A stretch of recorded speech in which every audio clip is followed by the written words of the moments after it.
નમસ્કાર વિદ્યાર્થી મિત્રો, ગુડ મોર્નિંગ।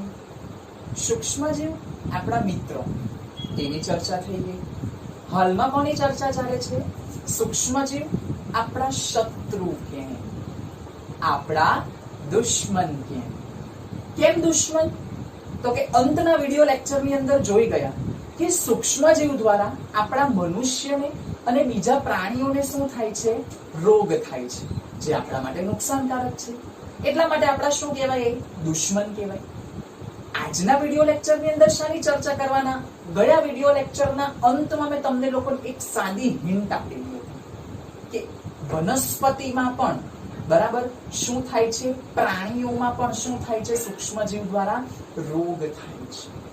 તો આજે શરૂઆતમાં આપણે પ્રાણીઓમાં સૂક્ષ્મજીવ દ્વારા કયો રોગ થાય ને તેની ચર્ચા કરવાના છે। વિદ્યાર્થી મિત્રો, ધોરણ 7 યાદ કરો, એની અંદર એક આવો શબ્દ આવેલો હતો, એન્થ્રેક્સ નામનો રોગ। કયો રોગ? એન્થ્રેક્સ નામનો રોગ। ને મેં તમને લોકોને ફોટા પણ બતાવેલા હતા કે ભાઈ એન્થ્રેક્સ નામનો રોગ થાય તો શરીરમાં એની કેવી અસર જોવા મળે, બરાબર? તો આ એન્થ્રેક્સ નામનો મનુષ્યમાં અને પ્રાણીઓમાં તો થાય જ છે, બરાબર? વનસ્પતિમાં પણ થાય જ છે, પણ ઢોર લોકોમાં પણ આ રોગ થાય છે। કોના દ્વારા? સૂક્ષ્મજીવ દ્વારા। કયો રોગ? તો કે ભાઈ એન્થ્રેક્સ નામનો રોગ। તો હવે એન્થ્રેક્સ નામનો રોગ કયા બેક્ટેરિયા દ્વારા થાય? તો એન્થ્રેક્સ નામનો રોગ બેસિલસ એન્થ્રેસિસ નામના બેક્ટેરિયાથી થાય છે। કયો રોગ? એન્થ્રેક્સ રોગ બેસિલસ એન્થ્રેસિસ, બેસિલસ એન્થ્રેસિસ નામના બેક્ટેરિયાની મદદથી થાય છે। વિદ્યાર્થી મિત્રો, આ બેસિલસ એન્થ્રેસિસ નામના બેક્ટેરિયાની શોધ કોણે કરેલી હતી?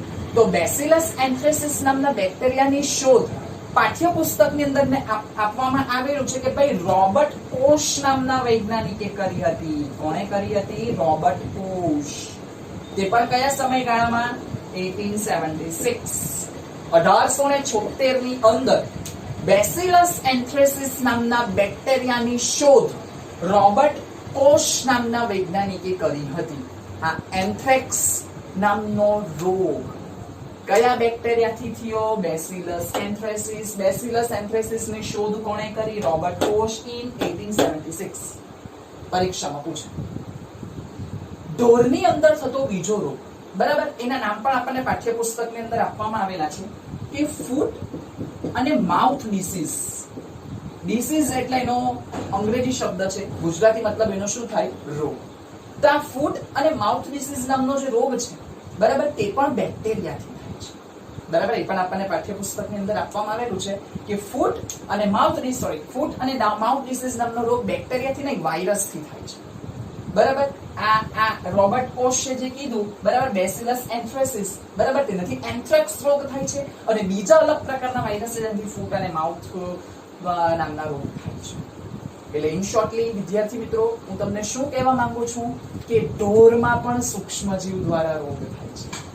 અંતના વિડિયો લેક્ચરની અંદર કોના વિશે ચર્ચા કરેલી? આપણા મનુષ્ય વિશે। અત્યારે આપણે કોના વિશે ચર્ચા કરી? પ્રાણીઓ વિશે। હવે આપણે કોના વિશે ચર્ચા કરવાના છે? વનસ્પતિ વિશે।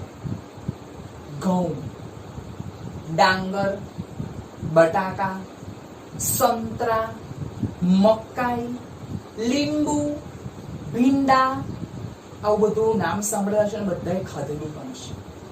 તો મનમાં પ્રશ્ન થાય કે સર આ બધાની અંદર તો શું રોગ કરી શકે? કોણ કરી શકે? સૂક્ષ્મજીવ કરી શકે, બરાબર? પણ કેવી રીતે કરે ને, કઈ જગ્યા પર કરે? જેમ કે શરદી ખાંસી થાય તો કેમ ગળા ઉપર જ એટેક બોલાવે, તેવી રીતે કઈ જગ્યા ઉપર થાય, બરાબર? તેના વિશે પણ આપણને એક આખો કોષ્ટક આપવામાં આવેલો છે। અને વિદ્યાર્થી મિત્રો, જો વનસ્પતિની અંદર સૂક્ષ્મજીવ દ્વારા આવા રોગ થાય ને તો શું થાય ખબર?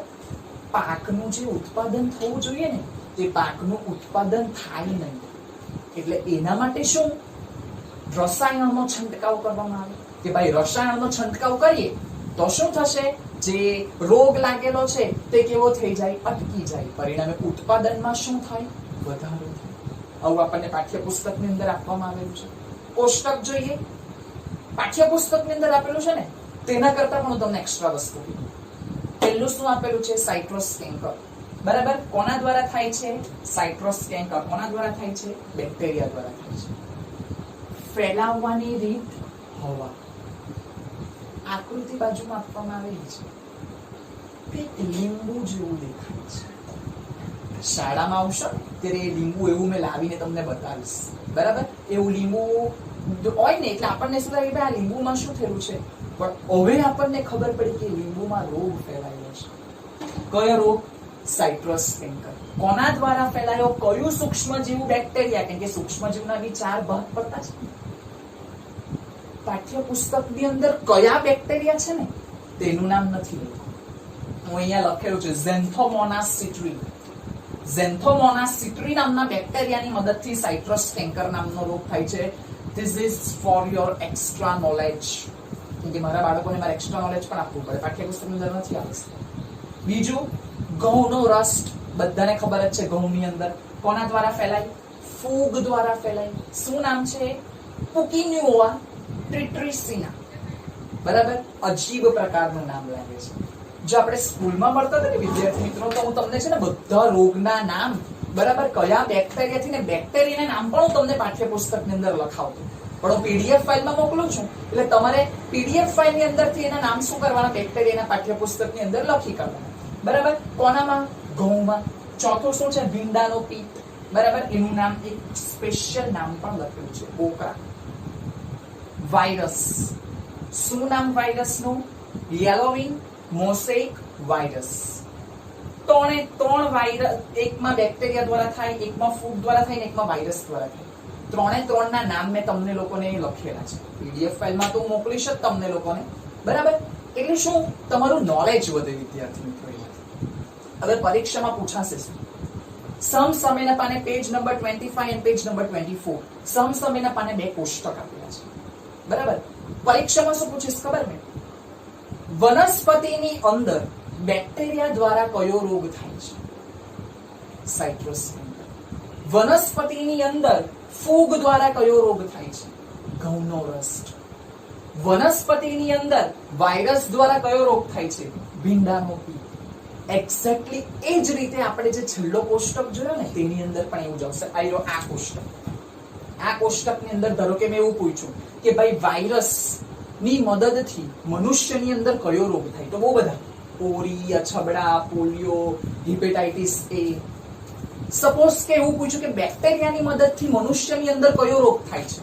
તો ટ્યુબરક્યુલોસિસ, બરાબર, કોલેરા, ટાઇફોઇડ. એટલે આ પ્રકારના પ્રશ્નો મેં તમને છેલ્લી પીડીએફ ફાઇલમાં તો કોષ્ટકને આધારે મોકલેલા જ હતા, પણ આ પીડીએફ ફાઇલમાં વનસ્પતિજન્ય રોગોને મેં પીડીએફ ફાઇલની અંદર આ રીતે હું તમને મોકલીશ એટલે તમને ખબર પડશે હું શું કહેવા માંગુ, તેમાં ખ્યાલ આવે બધા વિદ્યાર્થી મિત્રોને. બરાબર, એટલે આ ટોપિક આપણો અહીંયા પૂરો થયો. સૂક્ષ્મજીવ આપણા શત્રુ કેમ? તો કે ભાઈ મનુષ્યની અંદર થતા રોગ વિશેની ચર્ચા છેલ્લા વિડિયો લેક્ચરમાં કરી. આ વિડિયો લેક્ચરની અંદર શરૂઆતમાં શું જોયું? ઢોરની અંદર એન્થ્રેક્સ બેક્ટેરિયા, બેસિલસ એન્થ્રેસિસ, એના વિશે જોયું. ત્રીજું શું જોયું? કે ભાઈ વનસ્પતિની અંદર પણ સૂક્ષ્મજીવ દ્વારા શું થાય છે? રોગ થાય છે. એ તો પતી ગયું. એટલે એનો મતલબ એમ જ કે શત્રુ એટલે ભાઈ આપણને માંડા જ પાડે, બીજા કોઈ રીતે શત્રુ નહીં. આપણે બીજા બધા રીતે પણ આપણા શત્રુ હોય. તો હવે આપણે કોના વિશે ચર્ચા કરવાના કે ભાઈ બીજી કઈ રીતે આપણા શત્રુ?